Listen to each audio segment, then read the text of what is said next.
आशा करता हूँ सब बहुत अच्छे होंगे। मेरा नाम है सिद्धांत अग्निहोत्री, स्टडी ग्लोस पे आपका बहुत बहुत स्वागत है। कल भाई लाइव सेशन लेने में मज़ा आ गया। हमने बहुत ही शानदार कोर्स लॉन्च किया, आपको पता ही है। यूपीएससी प्रीलिम्स आ रहा है। एक तो सीसैट का हमने कोर्स लॉन्च किया है, जो कि दोस्तों बहुत लोगों ने बोला कि 10,000 से कम का मत रखो भाई, 100+ घंटे हैं, 7-8 हज़ार रखो। सिर्फ 1500 प्राइस है इसका। 6 मार्च तक सिर्फ और सिर्फ 1500 प्राइस है। अभी इसी वक्त ये अवेल कर लो, क्योंकि 6 मार्च के बाद इसमें हाइक 1500-2000 का हो जाएगा। ठीक है, तो ये चीज़ है, मतलब 2000 है। आप शिव 25 कूपन कोड यूज़ करोगे, आपको एक्स्ट्रा 25% मिलेगा। ये हमारा रामबाड़ा इलाज है। आपको यूपीएससी ये निकलवाएगा। इसमें आपको 5 लाइव क्लासेस मिलेंगी, आपको टेस्ट सीरीज मिलेंगी, 12 टेस्ट सीरीज, 1200 सवाल आपको मिलेंगे। बाइलिंगुअल होंगे, हिंदी इंग्लिश, करंट अफेयर्स मिलेंगे पूरे के पूरे, और सीसैट भी मिलेगा। पता है कितने का है? इसकी तो बहुत ही प्राइसिंग थी, लेकिन दोस्तों ये सिर्फ और सिर्फ हम कोर्स दे रहे हैं ओनली 2300 का। 3000 का है, एक्स्ट्रा 25% आपको ऑफ मिलेगा। शिव 25 यूज करिए। अगेन ये 6 मार्च तक है, क्योंकि 6 मार्च से हमारी लाइव क्लासेस शुरू होंगी। 6 मार्च को पहली लाइव क्लास होगी।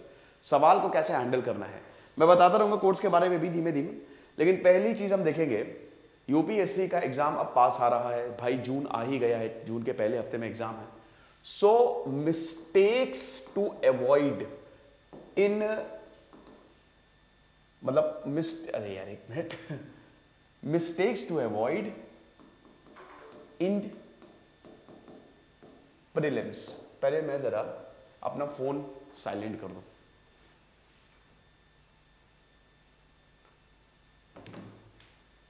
ओके, तो यूपीएससी राइटिंग मेरी बहुत घटिया, आपको पता ही है। यूपीएससी में वो कौन सी मिस्टेक्स हैं जो आपको अवॉइड करनी है? चलिए, सबसे पहली मिस्टेक्स ये है, जब भी आप यूपीएससी की तैयारी करते हैं, मैं, टीचर्स और भी बहुत बड़े पंडित एक्सपर्ट्स आपको बोलते हैं, go for the mains, go for the mains. UPSC में मेंस की ही तैयारी होती है, पहला पॉइंट, जो कि सही भी है। मेंस की तैयारी का मतलब यह है कि जब तक आप मेंस नहीं निकालेंगे, आपका मेंस ही डिसाइड करता है सब कुछ, ठीक है ना। जीएस के 4 पेपर, मेंस में भी एथिक्स, एसे और ऑप्शनल, ये 3 स्पेशली। बाकी जीएस 1, 2, 3 में तो वही उतने ही मार्क्स आते हैं, बट प्रिपेयर करना है, उससे आपकी ओवरऑल प्रिपरेशन हो जाएगी। इतना सब कुछ पढ़ लोगे कि अपने आप आपका प्री प्रिपेयर हो जाएगा। लेकिन इसका मतलब ये नहीं कि आप प्री से एकदम, है ना, प्री को छोड़ दो। भैया ऐसा ना करना। जनवरी आते आते आप प्री की भी तैयारी शुरू कर दो। कुछ लोग इससे पहले ऑप्शनल पढ़ने लगते हैं, पढ़ लो, ठीक है, डिपेंड करता है, it all depends on you, ठीक है। लेकिन भाई प्री के 4 महीने पहले से, कुछ लोग 3-2 महीने बोलेंगे, लेकिन मैं ये बोलूंगा कि जनवरी से आप प्री की तैयारी करनी शुरू कर दो। अब इसका मतलब क्या है? मॉक टेस्ट लगाना शुरू कर दो, ठीक है, प्रीवियस ईयर क्वेश्चंस लगाना शुरू कर दो, जो कुछ इंपॉर्टेंट फैक्ट्स हैं वो करना शुरू कर दो, रिवाइज करना शुरू कर दो। आंसर राइटिंग आप करो, अगर आप 2 लिखते हो तो 1 कर दो उसे, लेकिन प्री पे फोकस करो। सिर्फ मेंस ऑप्शनल पे फोकस नहीं करना है, प्री पे भी आपको फोकस करना है, क्योंकि जब पहले ही पड़ाव पार नहीं होगा तो क्या करोगे? ओके, पहली मिस्टेक ये हो गई। कुछ लोग सिर्फ मेंस पे ही फोकस करते हैं, नहीं, प्री पे भी आपको करना है। दूसरा पॉइंट, इग्नोरिंग सीसैट। बहुत बच्चे सीसैट को एकदम लास्ट मोमेंट पे प्रिपेयर करते हैं। देखिए, सीसैट का जो यूपीएससी में लेवल है भाई, वो बहुत ज्यादा टफ हो गया है। अब भले ही आपको 33% खाली मार्क्स लाने लगे। अब देखिए, मैं आपको बता दूं वैसे कि जो पेपर 1 होता है वो होता है आपका जनरल स्टडीज, वही जीएस, ठीक है, जिसमें 100 सवाल आते हैं 200 मार्क्स के। इसमें तो आपकी क्राइटेरिया टाई कट ऑफ जाएगी, मतलब जितने सवाल करोगे वो तो खैर डिपेंड करेगा। दूसरा आपका होता है सीसैट का पेपर, जिसमें मूल्यतः इंग्लिश, रीजनिंग और मैथ्स आती है, यही 3 आती है, ठीक है, मूल्यतः यही 3 आती है। तो इसमें तकरीबन 80 सवाल होते हैं, 200 मार्क्स का पेपर ये भी होता है, और 1/3 इस दोनों में ही नेगेटिव मार्किंग होती है। और इसमें भी आपको लगभग 33% चाहिए क्वालिफाई के लिए, यानी कि ये सिर्फ एक क्वालिफाइंग पेपर होता है, इसमें कोई मेरिट नहीं बनती, ठीक है। तो अब आप ये समझिए, किधर चला गया, ठीक है, तो अब आप ये समझिए कि बहुत सारे बच्चे सीसैट को इग्नोर कर देते हैं। लेकिन दोस्तों, अब सीसैट का लेवल टफ हो गया है। सीसैट के क्वेश्चन सब टफ हो गए हैं। तो आपको मैथ्स, स्पेशली इंग्लिश में इतने बड़े पैसेज पूछते हैं, लंबे लंबे पैसेज पूछते हैं भाई। 64 मार्क्स तो लेके आने ही ना आपको 200 में, तभी आप पास हो गए। तो भाई कम से कम मतलब 24 क्वेश्चन सही करो। तो लंबे लंबे सवाल पूछते हैं। अब उसमें प्रॉब्लम ये होती है कि वो जो लंबे लंबे पैसेज होते हैं और से सवाल 1 2, तो इसके लिए आपको रीडिंग हैबिट होनी चाहिए। रीडिंग हैबिट नहीं भी है आपको कम से कम क्या कहते हैं कि ये पता होना चाहिए कि पैसेज में क्या हमको पकड़ना है।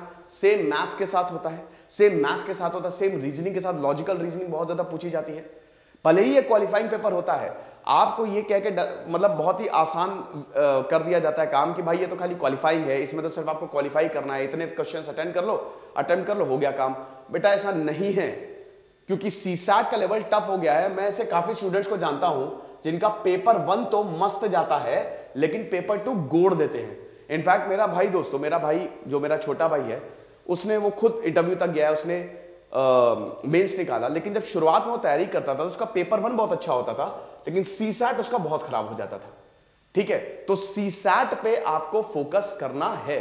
सीसैट के पेपर्स भी लगाइए, मॉक टेस्ट भी लगाइए। इसीलिए तो मैं बता रहा हूं कि हम भाई ये जो शानदार कोर्स लेके आए ना सीसैट का, मैं गारंटी देता हूं कि इसके बाद सीसैट का कोई भी सवाल आए आप उसको बहुत ही आसानी से कर लेंगे, सिर्फ और सिर्फ 1500 का। भाई देखो प्रमोशन चलेगी, है ना, तो मैं पहले बता दे रहा हूं। तो ये कूपन कोड आपको यूज करना है। तो पहले तो you must not ignore CSAT. फिर उसके बाद तीसरा पॉइंट ये है, not doing required number of questions.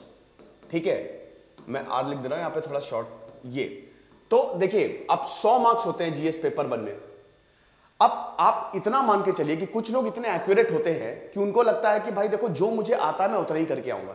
अगर मुझे 70 सवाल आते हैं तो मैं उतना ही करके आऊंगा। बेटा यूपीएससी पहली बात बता दूं कि ये अनप्रेडिक्टेबल सर्विस कमीशन इसको बोला जाता है। ठीक है, तुमको अगर 100 में से 100 या चलो 50 सवाल भी पूरी तरीके से आते हैं ना, तो भी तुमको अभी इसी वक्त भगवान की उपाधि दे देनी चाहिए, क्योंकि यूपीएससी एक जो उसका सवाल होता है वो 10 सवाल के बराबर होता है। ठीक है, तो इतना समझो बेटा कि कंफ्यूजन रहेगी ही रहेगी। अगर आप ये सोच के जाओगे कि भाई हमको उतने ही सवाल करने हैं, इसमें एक और चीज है, एक और मिस्टेक होती है, गेस वर्क। लोग गेस वर्क नहीं करते हैं। देखो गेस वर्क, अगर आपको सवाल के बारे में पता है 60% तक अगर आप जानते हो तो आपको रिस्क लेना पड़ेगा। मैंने बताया कि यूपीएससी का पेपर ऐसा होता है कि आप बिल्कुल कि भाई जितना आता है उतना ही करोगे, तब तो पक्का डूबोगे।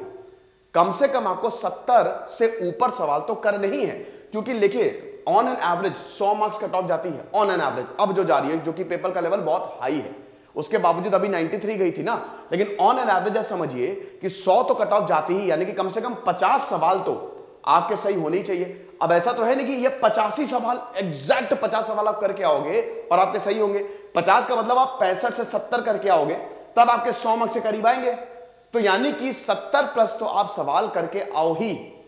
बहुत लोगों को नेगेटिव मार्किंग का डर रहता है, लेकिन दोस्तों अगर आप कैलकुलेट करोगे ना, अगर आप कैलकुलेट करोगे, क्योंकि 20 सवाल का अगर आप मार्जिन लेके चलोगे, ठीक है, चलो 70 किए, आपके 20 गलत हुए, 70 तो नहीं, मतलब 20 तो नहीं, तब तो फिर आपका कट ऑफ ही नहीं क्लियर होगा। लेकिन चलो अगर आपने 80 किए, ठीक है, 80 किए और आपके 60 सही हुए और आपके 20 गलत हुए, अरे भाई तो आप ये भी तो देखो, आपका काम हो गया, 100 पार हो गए आपके मार्क्स। तो इसीलिए सवालों को तो थोड़ा ज्यादा आपको करना पड़ेगा, plus guess work is also allowed. Guess work अंधी चुक्की नहीं, जय माता दी, ये नहीं, इंटेलिजेंट गेस वर्क, रिलेट करो। अब देखिए बिल्कुल ही हवाइयां उड़ी हुई है, सवाल की एकदम भनक नहीं है तो छोड़ दो, लेकिन 40 to 50% अगर आपने उसको पढ़ा है तो गो फॉर इट। इतना रिस्क तो लेना ही पड़ेगा, रिस्क के बिना तो कुछ नहीं है। रिस्क आई मीन, ठीक है, ये तो जोक मारा था मैंने। तो ये भी बहुत बड़ी मिस्टेक है कि जो जितने सवाल करने चाहिए, होने चाहिए, उतने नहीं करते हैं। फिर उसके बाद अगली मिस्टेक जो आती है वो होती है प्रेडिक्शन। ठीक है, प्रेडिक्शन, ये भी लोग बहुत बड़ी गलती करते हैं यूपीएससी प्री में। भाई प्रेडिक्ट क्यों करते हो? प्रेडिक्ट,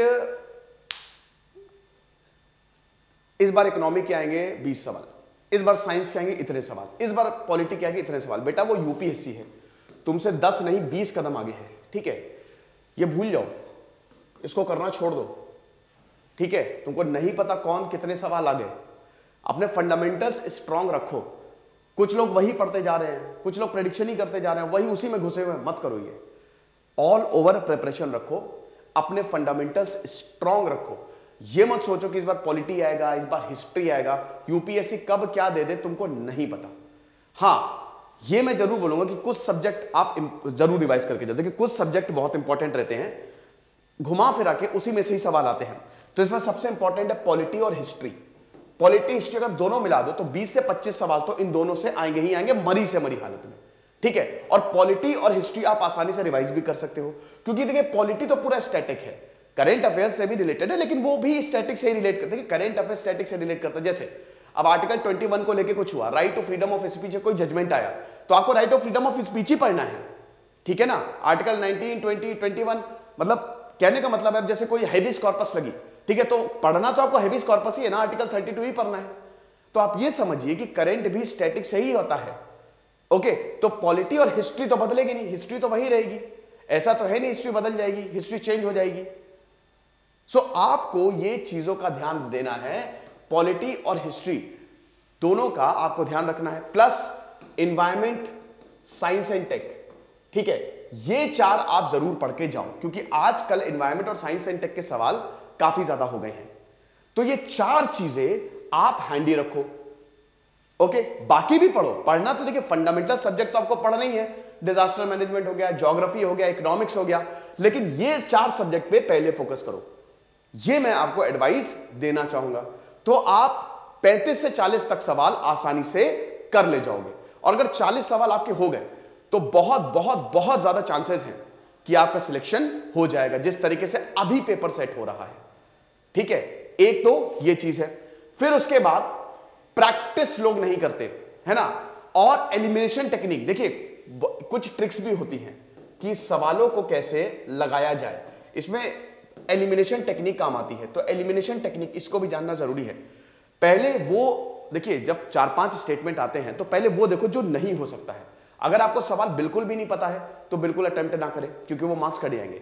लेकिन मैंने बताया ना कि 50% भी अगर आपको आइडिया है तो पहले उन स्टेटमेंट को देखो जो नहीं हो सकता है। देखिए यूपीएससी ना बड़े इंटेलिजेंट तरीके से पेपर सेट करता है। ऑप्शंस में only 1 is correct, only 1, 2 is correct, तो उसमें समझिए कि ऑटोमेटिकली एलिमिनेशन मेथड से 2 ऑप्शन तो एलिमिनेट हो ही जाते हैं। तो यानी कि 4 ऑप्शन हो रहे हैं, अगर आपने सही तरीके से एलिमिनेशन टेक्निक इस्तेमाल की तो 2 चले गए, सिर्फ 2 बचे। तो अगेन आपके चांसेस बढ़ जाएंगे वो सवाल सही होने के। कहने का मतलब यह है कि यूपीएससी लोगों को लगता है कि भाई बहुत टफ पेपर है ना, बस पेपर को क्रैक करना आना चाहिए। अगर आपके पास नॉलेज, आपने सिलेबस की बढ़िया जानकारी है, आपने अच्छे से पढ़ाई की है और थोड़ा सा अगर दिमाग लगा स्मार्टली पेपर करोगे ना, तो ये पेपर आराम से क्रैक होगा। अब इसी के लिए भाई यही हमारा लाइव क्लास है, यही इसी के लिए हम अपना ये कोर्स लेके आए हैं, ठीक है। इसमें हम सारी की सारी टेक्निक्स आपको बताएंगे। लाइव क्लासेस में बाकायदा टॉपिक्स डिस्कस होंगे, जो कि हफ्ते में 5 होगी, और अगेन आपको प्रैक्टिस भी करवाई जाएगी, और आपको टेक्निक्स भी 10 से 15 सवाल, अभी मार्च तक तो 1 घंटा होगी, अप्रैल में इसको हम 2 घंटा कर देंगे, ठीक है, ताकि ज्यादा से ज्यादा आप प्रैक्टिस कर सके, और ये पीसीएस के लिए भी लाभदायक होगी, ये भी समझिए। तो इतनी प्रैक्टिस करनी है, इतनी प्रैक्टिस करनी है कि मजा आ जाए। एक और मिस्टेक्स है, नॉट डूइंग इनफ प्रैक्टिस।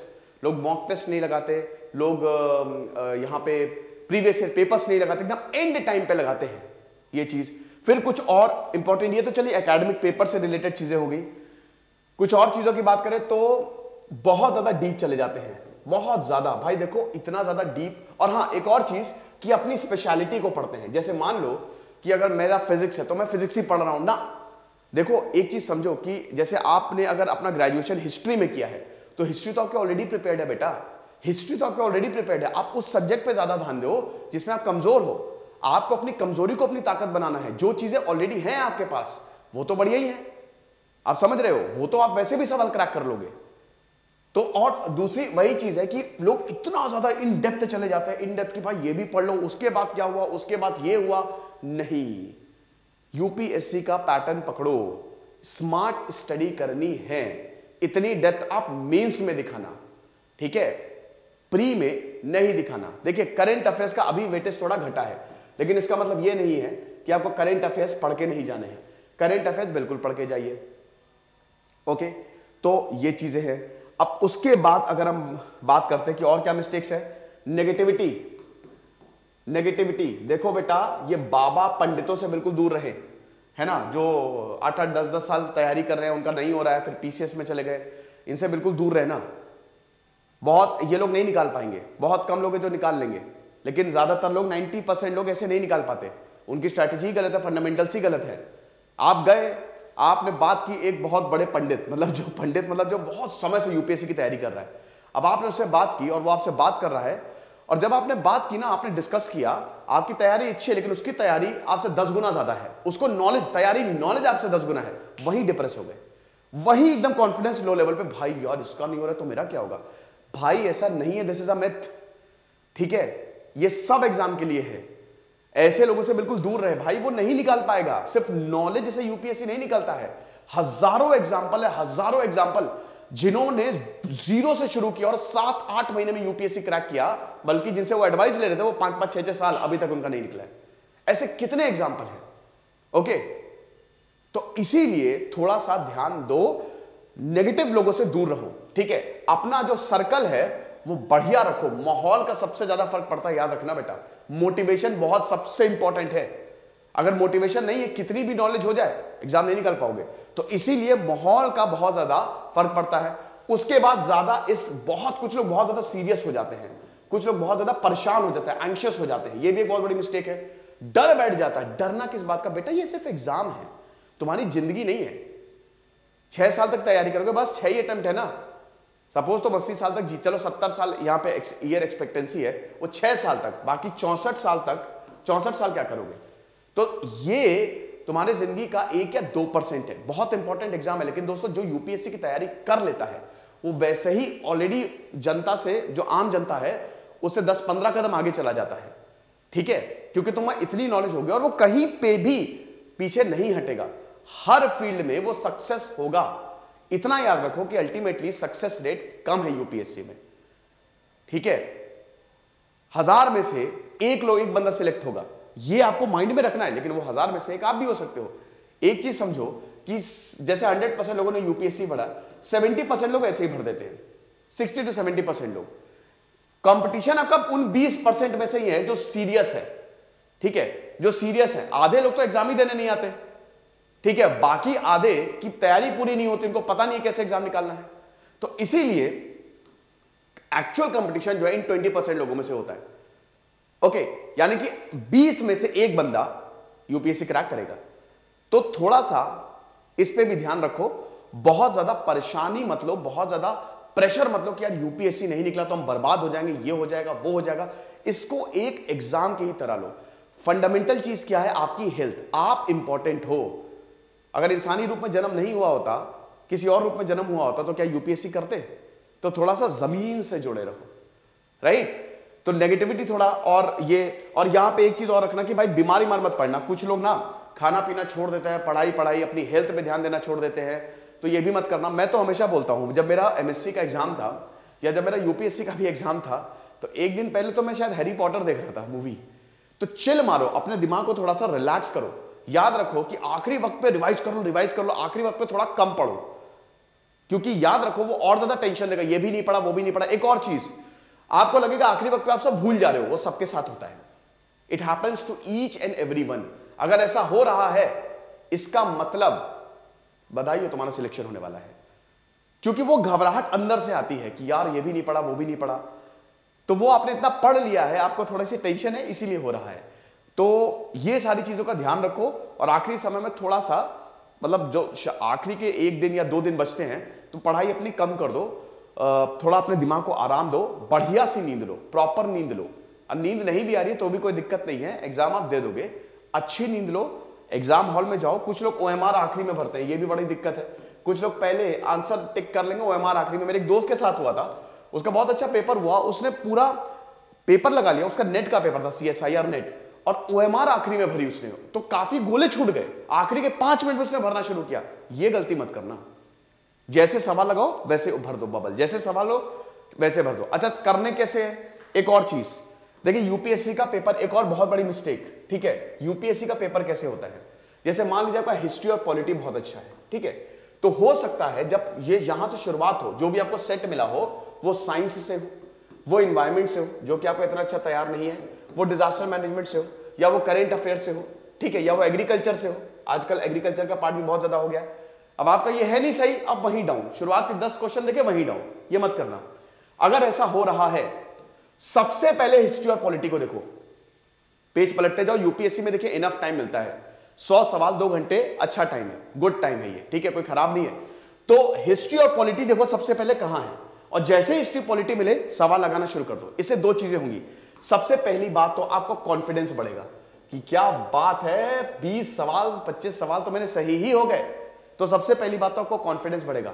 दूसरा, आपका टाइम बचेगा बहुत ज्यादा, ठीक है, आपका टाइम बचेगा। जो सवाल नहीं आ रहे हैं उसमें बिंदु लगा दो, ठीक है, उसको क्रॉस कर दो।